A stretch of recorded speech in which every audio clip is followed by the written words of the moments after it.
So I'm again just before lunch. I try to wake you up. You are not going to stand up today. I would like to introduce you to what I'm doing as a business. So I'm really a consultant in management consulting, so strategic transformation, and what I'm passionate about is sustainable transformation. So I'd like to talk to you about what sustainable future is for air cargo and logistics sector and for companies like yours. And I'd like to be it's a bit interactive, so I will keep it short for the presentation. And then I have my three assistants, Christos, Steven, he doesn't know, but now he knows, and Glenn, and they will be running in the room with mics to give you the opportunity to contribute. Thank you, guys. Just quick words on Change Horizon. So yesterday I was presenting on women in aviation and logistics, but that's not my business. It's really a side activity that I'm running with my partner from Meantime Communication and Emma Murray. It's really something that we want to drive for a change in this industry, but it's not what I'm doing on a daily basis. We are an independent consulting company based in Switzerland, in Geneva. I founded Change Horizon in 2019, before COVID. It was quite tough to found a company and be hit by COVID, but it is what it is. But I really believe that it's actually very timely because sustainability and transformation to be a better version of yourself and be prepared for the future is something that is quite needed. I'd like to start with why it matters, why sustainability is important. This is the feedback from a survey that we ran on behalf of TIACA. So we are supporting TIACA with their sustainability program. So it means that, defining what sustainability program is all about, running industry surveys to really know what the industry is doing right now or what they are struggling with, but also publishing some guidelines for the industry. So I'm going to go through that very quickly. So first, one of the questions that we raised in the annual survey, it was the first survey we ran last year, and we have the second one that is open now. So if you'd like to contribute, that would be fantastic. It's why does or should sustainability matter to your company? And the top three reasons or drivers for sustainability are the customers, the employees, and the business partners. In the detailed report of the survey, you will see there are some differences by region and also by type of stakeholders. So it's not the same driver for airlines, freight forwarder, manhandlers, or depending on where you are based in the world. But basically, this is mainly the customers, the employees, and your business partners.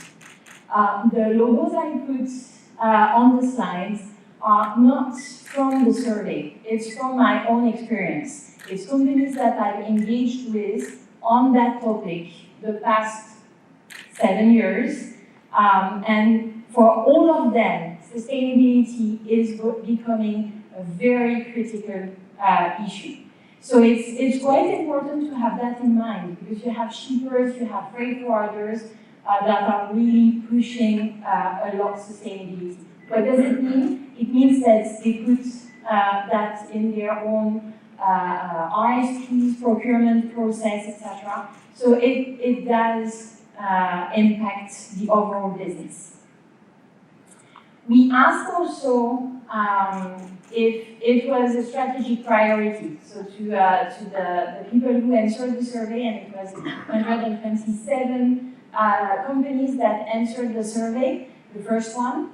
And it's 91% of them that said that sustainability is supported directly by their CEO. Because we ran the survey during COVID, we also asked if sustainability was equally less or more important with COVID.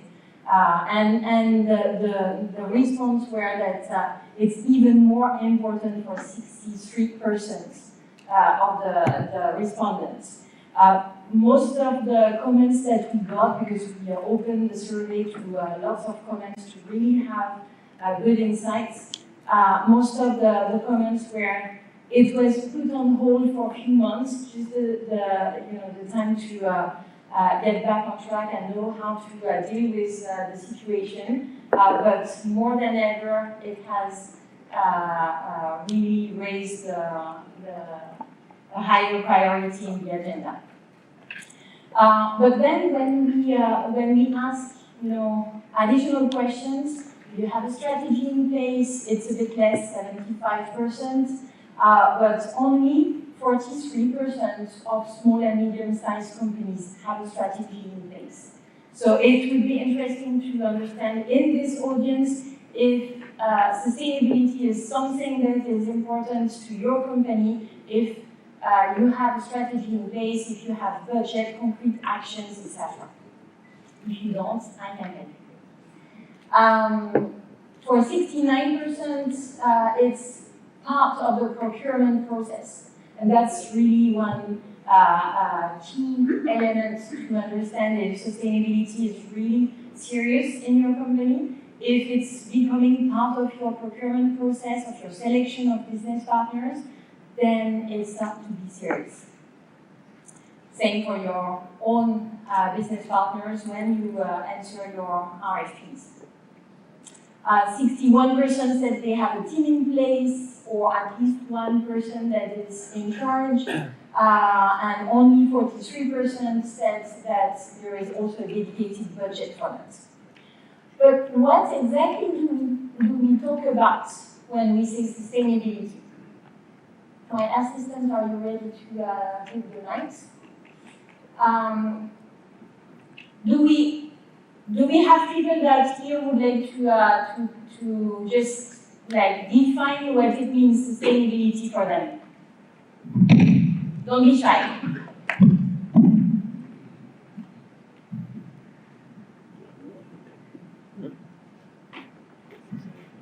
Guys, you will have to force people and people. Yeah, also. I got a big mouth.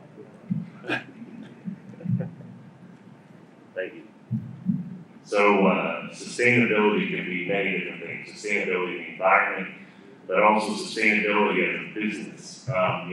All of us here have lived through COVID for last year, and I'm sure all of you put in a few 12-hour days. So, how sustainable is it to continue to work 12 hours a day and, handle the business and grow the business, right? The younger generation coming into the business doesn't want to work those hours, and we need to attract more talent. So it's not just about sustainability in the environment, it's also sustainability about a business. I agree, perfect. So I heard talent, I heard people, business. So indeed, we have all those dimensions. Anybody else? Stephen, pick and choose something. Again? Yes. I'm on this phone.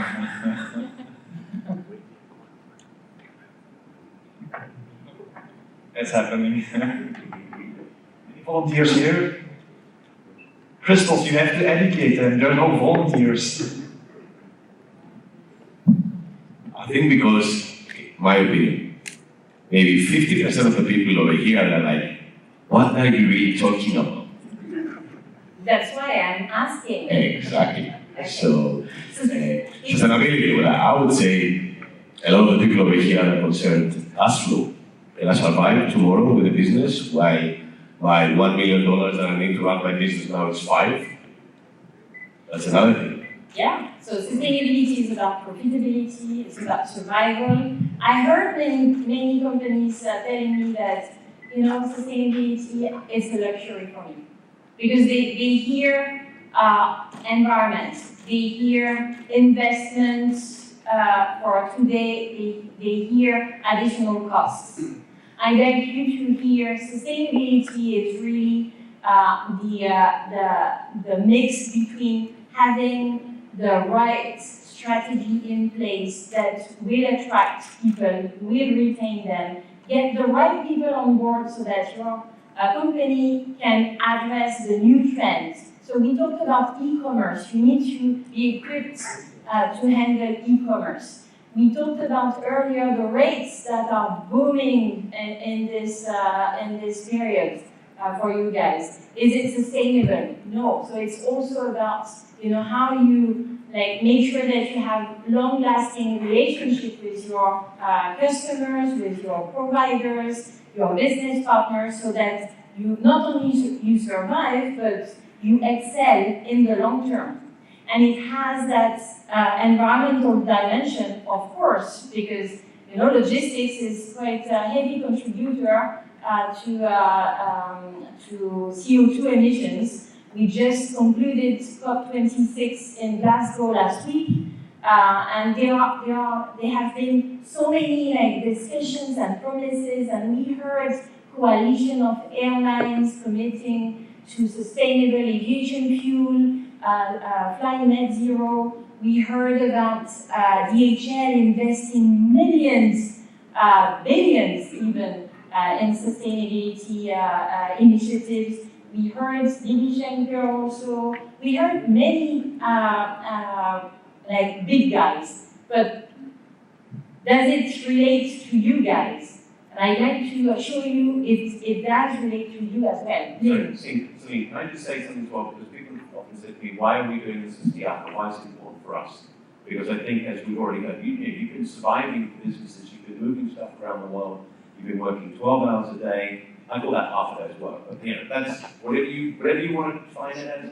But one of the other aspects which I think we need to not lose sight of is that going forward, this is an increasingly important topic, not just the environmental side. You do a Google search, you get over 1.3 billion entries to the word sustainability. And during the last, I would say probably 12 to 18 months, the more we speak to shippers, the major manufacturers out there, the more they're indicating it's going to become part of their procurement process going forward.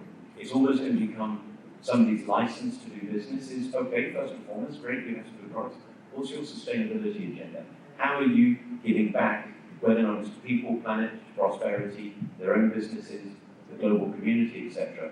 And from a Tiaka perspective, we kind of did that internal look as well and saying, okay, and to Crystal said, what does it mean? We had 18 different opinions from 15 board members.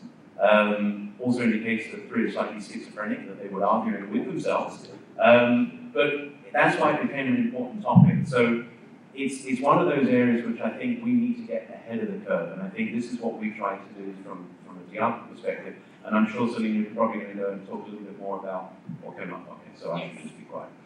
Celine, I have a question. Crystals, for the right argument, 25% discount on the next year membership, I have a question.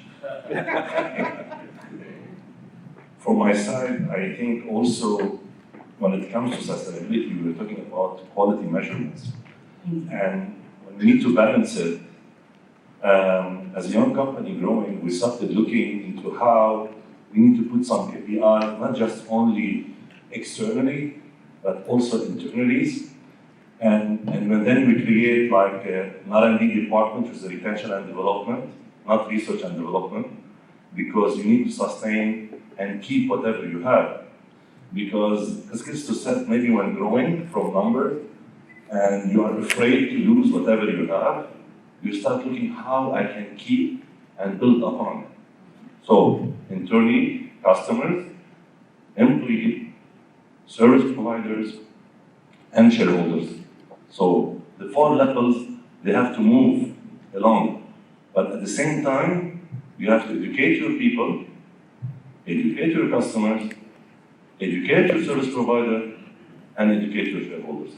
Because they will not understand what we were doing, for Absolutely. example. Absolutely. So it's quite complex, sustainability, it's quite broad.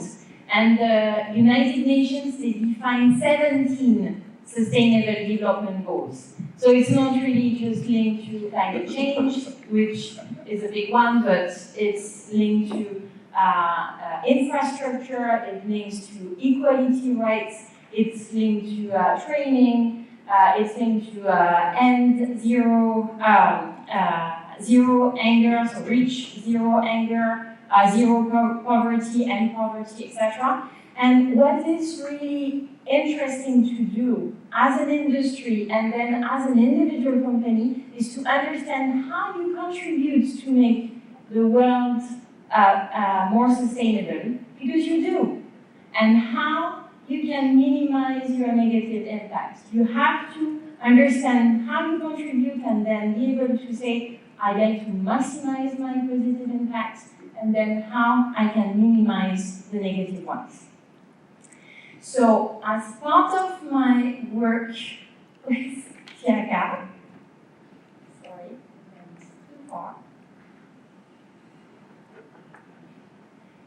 We just published the Sustainability Air Cargo Roadmap.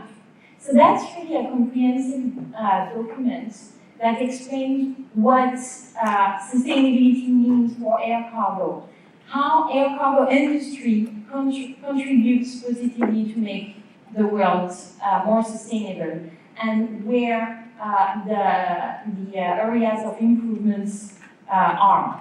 And we defined 8 key objectives for sustainable air cargo. By the way, in terms of like timelines, because when we want to talk about transformation, we want to talk about the future, it's always good to have some timelines. So the UN SDGs, so the Sustainable Development Goals, the timeline, the time frame is 2030. It's close. But if you look at what we just discussed this morning, and we mentioned e-commerce, we mentioned digitalization, we heard lots of words and names of companies. They were not existing 10 years ago, so it means that there are so much things happening in 10 years. We have a lot to do, but 2030, we still have space to improve. So we defined those 8 key objectives for sustainable air cargo.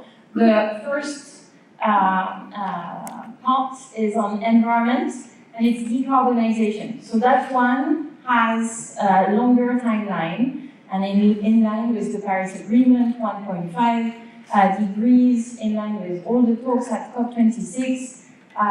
It's more a 2050 timeline. It doesn't mean that we can just sit and relax. We have to start now. But the main question is it something that should be driven by small and medium-sized companies, or should you just like wait and see what the big guys, what the governments are doing to decarbonize the industry? So that's the first one. The second one is eliminate waste. And this one, actually, everyone can do something about.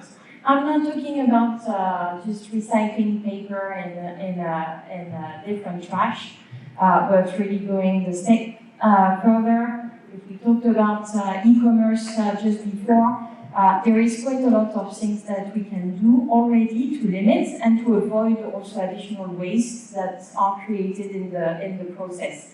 So all the reflection on packaging, on the plastic wrapping also. There are so many things that logistics companies, ground handlers, freight forwarders, trucking companies, they can do already to address the waste management issue. We have then the third element in the environmental spectrum, which is protect biodiversity. And most of you guys, you deal with live animal transportation, so it's really linked to that.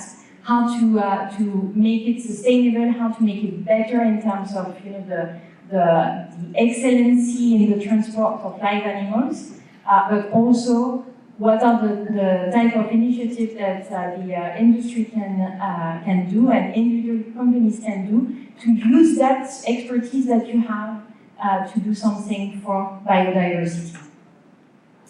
Then the second part is on society. So you guys, what you did during the COVID pandemic and you continue doing is saving lives by delivering vaccines, PPEs, essential equipments that were serving also the home working conditions, etc. And you need to continue to support local economies, local communities with what you do. I'm having difficulties to read so far. You need to also continue helping improving lives and well-being, and it does include also all the work around local air quality, noise that is generated by logistics around the airports, by trucking companies, etc. And then the last part is on culture and leadership. And this is really what everyone in this room can already do, and I hope you are already advanced in that, is improving efficiencies and profitability. So all the quality and training activities to improve on your like processes, to eliminate waste in the process, not waste as garbage, but waste in the process, to really be super efficient. It does drive up your profitability. Then something that is very close to my heart, which is around people and how to attract, retain, and develop the talents. Because the people that are working for you and with you are the ones that are coming with ideas, making things happen, etc. So if you treat them well, they will treat you well in return. They will bring the best of them in their company. And then it means that you have change agents that you care for. And then build and nurture partnership as the key industry priorities, as digitalization that we mentioned. Nothing can be done in isolation. So it doesn't mean that you need to wait for the others to start something, but it means that you need to build coalition to improve and transform. So how does it sound to you? Do you guys feel that it's a good roadmap for you, and do you feel that you are already doing it, or some of them, in terms of objectives? Christophe. Well, I will speak on behalf of some people that are over here. So if you ask me if I'm running a group of companies somewhere, let's say, I don't know, Carlos in Latin America, like it's a big group, a different type of companies and operations. So the first thing that I have in my mind is cash flow.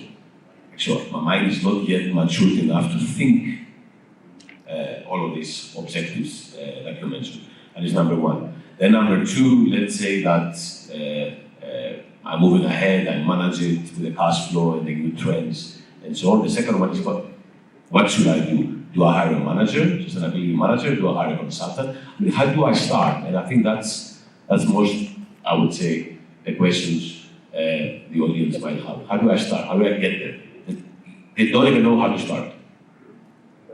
So my starting point for every single transformation initiative that I'm driving is to listen.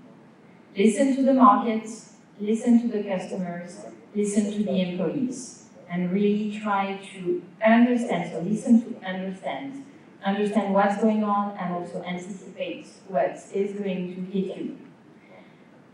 So listening first, it's very important. If you have no time to listen because you are really on your day-to-day, that's fine. You can hire me or another consultant, another expert that can help you. You can also discuss with your business partners, because there are so many companies that are willing to help also their business partners in that journey. You can, join NLP groups, TIACA groups. TIACA has now a sustainability working group to also share ideas, best practices, and try to really support the members in their transformation. So how to start? It's really to listen and to be true with what you want to do. Is it something that matters to your company? Is it something that matters to your employees, to your customers? But I have to say that in some parts of the world, even if it doesn't matter to you, or to your partners, or to your employees, or you think it does, it doesn't, well, it does matter to some regulators. So I've been already approached by customers that, what they want is to make sure that they are compliant with current regulations and upcoming regulations. So for many things, it will be a starting point, especially on the environment side. So But yeah. basically what you're saying is that NAP members are TIACA members, right? Yes. And TIACA has already a working group on sustainability. So basically, if we come to TIACA and tell you, okay, can we, I don't need the mic. So if we come to TIACA and say, okay, we would like to start to drive sustainability program in our company, you will be able to help us. You are working with TIACA, no? Yes, Yeah, no, but absolutely. I will exactly. And it's exactly right, Murad. I mean, the document that Celine's talking about, we published it 2 days ago. Maybe through Christos and your group, we can make sure everybody gets a link to it, because it's freely available on the website. And I don't know if Celine's going to go through next, but we actually go through a whole list of direct actions that can be taken. So it's eight. okay. Eight. But just Yeah. before we do, we'd love to have you on the sustainability working group. Everybody, this is part of the relationship. I will send you somebody better than she's working on that. Perfect. And that's what we need, is that we need the people who are passionate about it, because that helps drive the industry forward.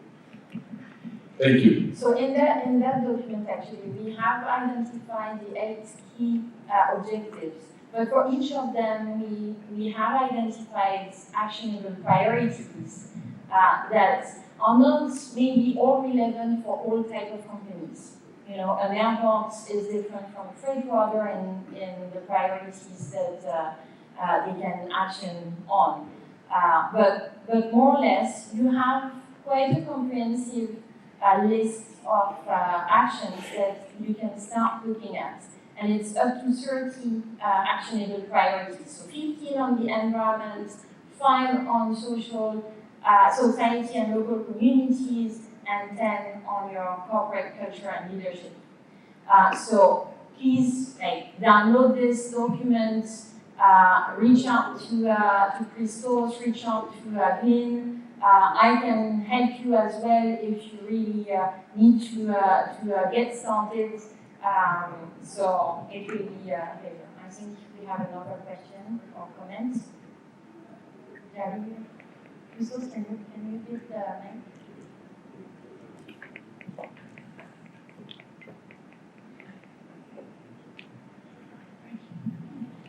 Hi, Celine. One question, a comment, is more about the current situation is, I think we've all adapted to how the pandemic has forced us to adapt.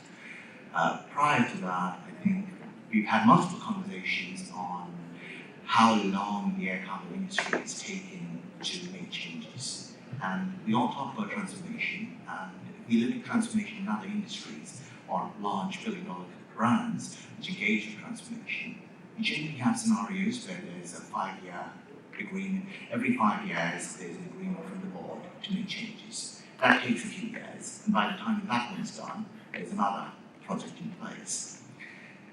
With respect to our industry, though, given that we need all the regulators to kind of come to the table and join hands and say, let's make those changes, one of the questions I have is the training side of this and the adaptability or the continuous improvement that we all talk about, and sometimes is enforced by the customers, sometimes is brought about because the regulators made some changes. So from a training perspective, I think Lynn, you spoke about this earlier this morning about the training programs Tiago is bringing about.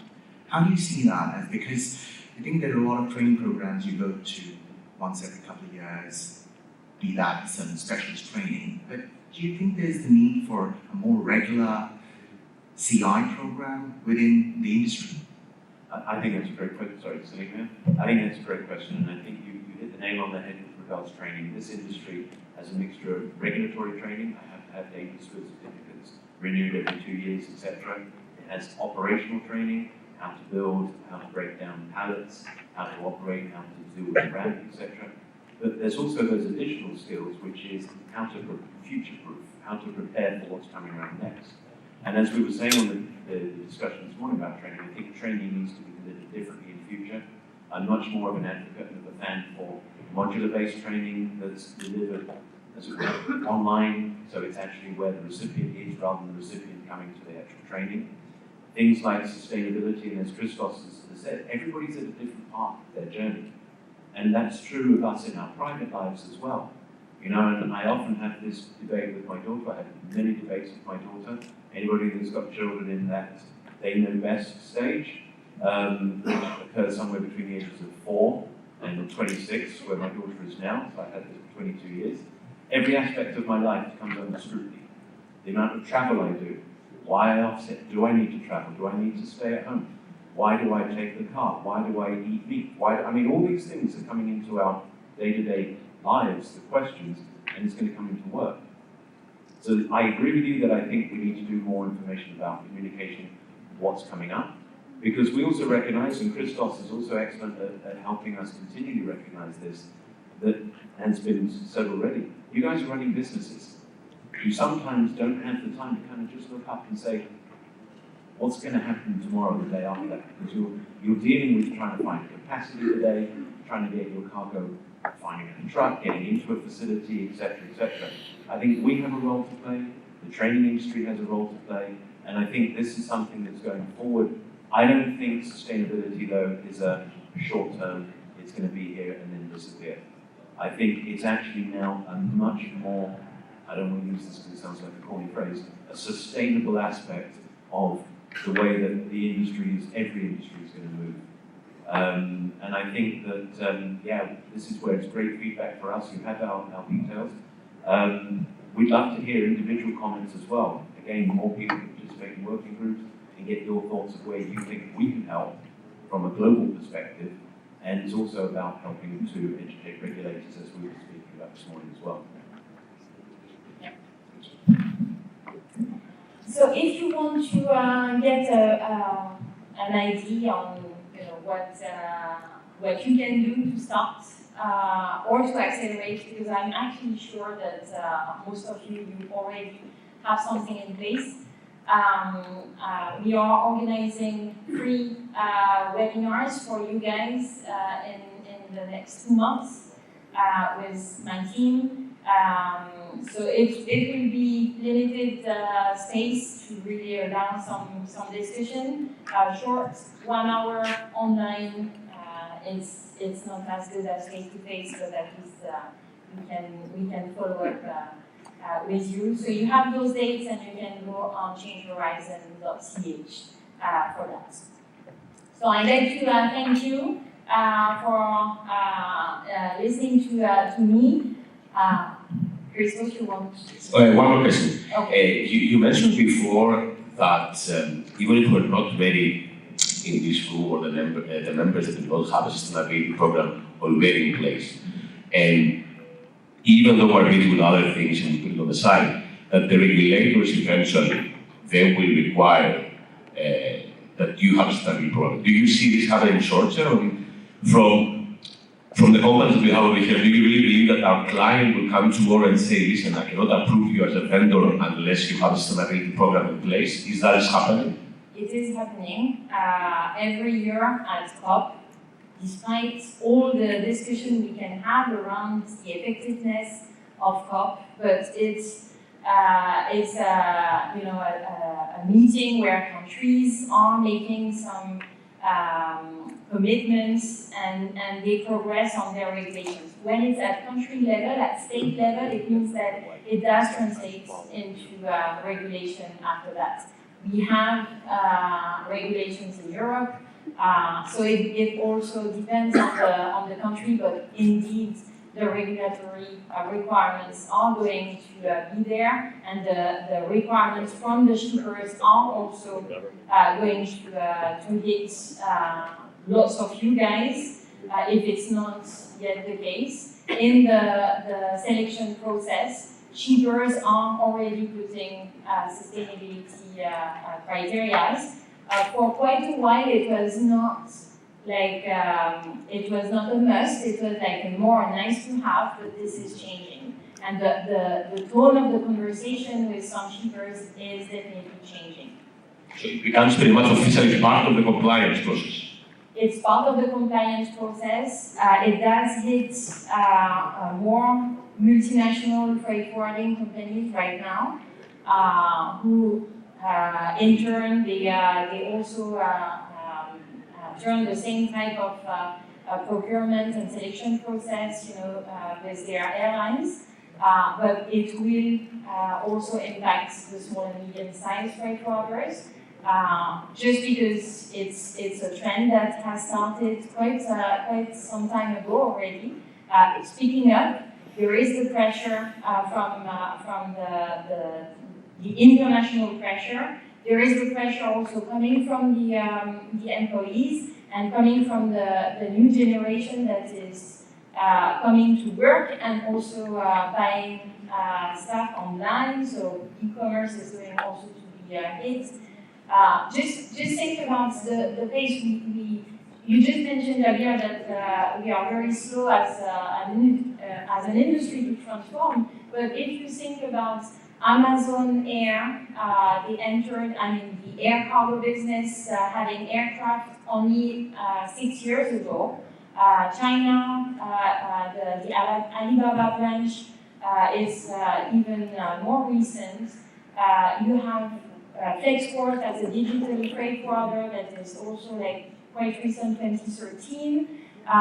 Those guys, they are driving sustainability. It's really, they are saying that they are digital native, but not only they are digital native, they want to be seen also as sustainable native. So when we talk about sustainable transformation, we also talk about embedding sustainability as part of your DNA. And it's coming. So there is no choice, plus it's exciting, and you need to also change the conversation into what it means for, in terms of business opportunities. Because I started the presentation saying that most of the companies right now, they are seeing it as a cost and an investment and a burden, but it's actually a force for growth. It's a force for good, so it's something good, but it's something that brings growth opportunity for your own business. So, just do it. Thank you very much. Crystal,